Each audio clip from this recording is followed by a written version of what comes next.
बिस्मिल्लाहिर्रहमानिर्रहीम। अस्सलाम वालेकुम। हाँ जी यार, क्या हाल चाल है आप सबके। उम्मीद करता हूँ सब ठीक ठाक होंगे, खैर आफियत से होंगे। और अच्छा यार, जैसे ही आप कहीं अब्रॉड ट्रैवल करते हैं, मैंने पहले भी एक वीडियो बनाई है, मैंने बोला था कि व्लॉगिंग जो है वो भी साथ साथ चलती रहेगी और जो इंफॉर्मेटिव वीडियो हैं वो भी मैं साथ साथ बनाता रहूँगा। क्योंकि कई दोस्त तो ऐसे होते हैं जो कि क्वेश्चनिंग करते हैं कि आपका वीज़ा कैसे लगा, आपका जो है क्वेश्चनिंग, जो मैंने प्रीवियस वीडियो बनाई है जो हुई थी इमिग्रेशन क्वेश्चनिंग, वो क्या हुई थी। इसके अलावा भी बहुत सारे सवाल हैं, जिनमें से एक सबसे अहम जो सवाल है वो ये है कि भाई आपका टोटल ख़र्चा कितना आया। जैसे ही आप इधर पहुंचते हैं या आपका वीज़ा लगता है, आप किसी को बताते हैं, पहला क्वेश्चन या उसका ये होता है कि टोटल पैसे कितने लग गए हैं, टोटल ख़र्चा आपका कितना आ गया है।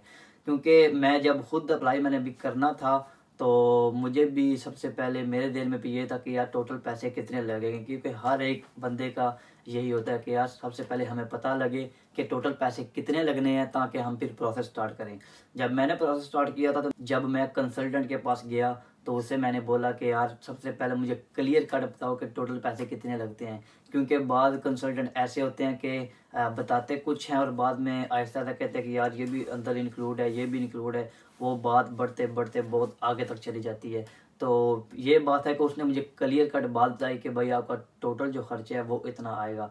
फिर भी उसने कम ही बताया था, उससे मेरा काफ़ी ज़्यादा खर्चा आ गया था।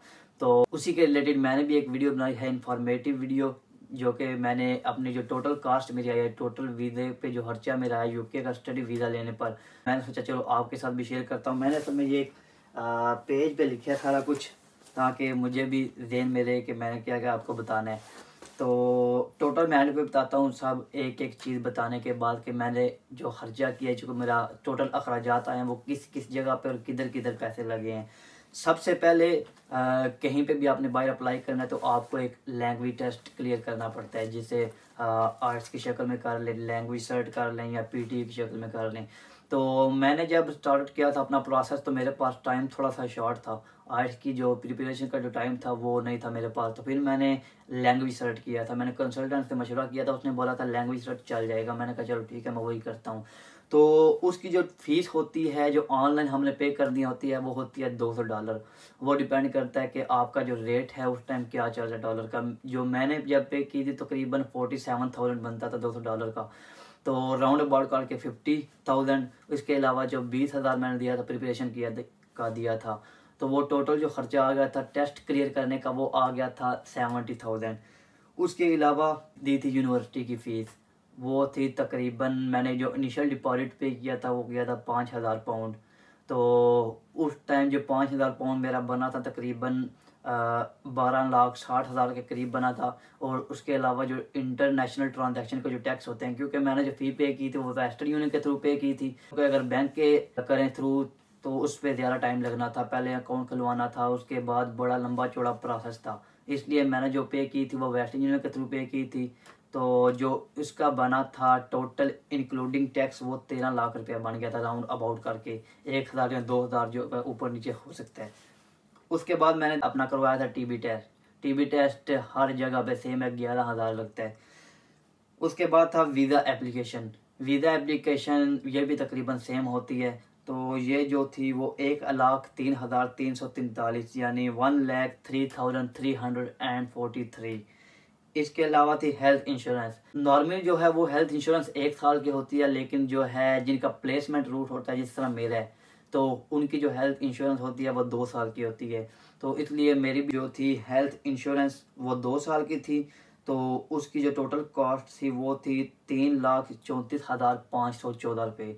तो यानी जो इसकी 1 साल की होगी वो इसकी हाफ होगी, वो अब जितनी भी बनती है।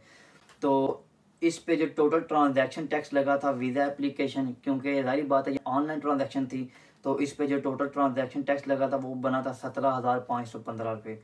ये इसके अलावा एक्स्ट्रा जो था वो टैक्स था।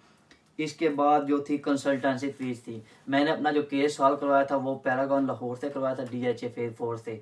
तो आई थिंक सबसे जो कम कंसल्टेंसी फ़ी लेते हैं वो ये लेते हैं 30,000, इनकी फ़िक्स है पूरे पाकिस्तान में, जिधर जिधर भी इनकी ब्रांचेज़ हैं ये 30,000 पे लेते हैं। तो 30,000 मैंने कंसल्टेंसी फ़ी अपनी दी थी। इसके अलावा थी बायोमेट्रिक और डॉक्यूमेंट स्कैनिंग। ये मेरा राउंड अबाउट 9 से 10 हज़ार लग गया था। जब आप जाते हैं वीज़ा एप्लीकेशन या ग्लोबल जाते हैं तो उधर आपके जो डॉक्यूमेंट्स होते हैं वो होते हैं स्कैन, उसके अलावा आप अपनी बायोमेट्रिक करवाते हैं, तो वो राउंड अबाउट करके तकरीबन 10 हज़ार लग गया था। इसके अलावा शॉपिंग, जब भी आप हर बार जाते हैं ज़ाहिर बात है आपको शॉपिंग नए सिरे से करनी पड़ती है उधर के मौसम के हिसाब से। मुझे तो इधर एक दो दोस्त थे तो उन्होंने बड़ा बताया था कि यार बहुत सर्दी है, बहुत सर्दी है, अपने लिए जितनी गर्म चीज़ें हो सके लेके आना, ये लेके आना, वो लेके आना। तो मैंने बहुत ज़्यादा गर्म चीज़ें ख़रीद ली थी, जैकेट्स, जराबें, इसके अलावा पैंट वगैरह, शर्टें मेरे पास ऑलरेडी कुछ थी।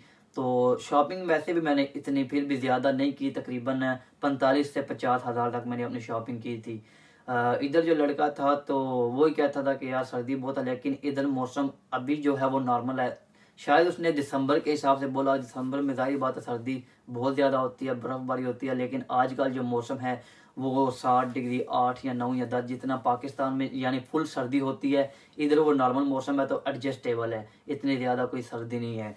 तो इसके अलावा जो टिकट थी वो थी 85,000। सबसे सस्ती टिकट मैं बोलूँगा कि मुझे मिल गई थी, क्योंकि ये जैसे मैंने देखी तो मैंने उस टाइम तकरीबन 20 से 25 दिन पहले मैंने ये टिकट अपनी बुक कर ली थी। अदरवाइज़ मेरे साथ ही कुछ लड़कियां जिन्होंने 1.5-2 लाख की टिकटें की हैं, इवन के 2 लाख से ऊपर भी गई हैं कई लड़के। तो मेरी कतर एयरवेज की टिकट थी 85,000 की, तो ये बहुत सस्ती मुझे मिल गई थी। इसके अलावा मैंने एक ट्रेन की टिकट भी करवाई थी इधर से लंदन से मैनचेस्टर। पहले मेरा प्लान था लंदन से मैनचेस्टर जाने का, फिर जो है वो डाइवर्ट हो गया, तो ये टिकट जो है वो मैंने कैंसिल कौन थी करवाई, क्योंकि ये नॉन रिफंडेबल थी।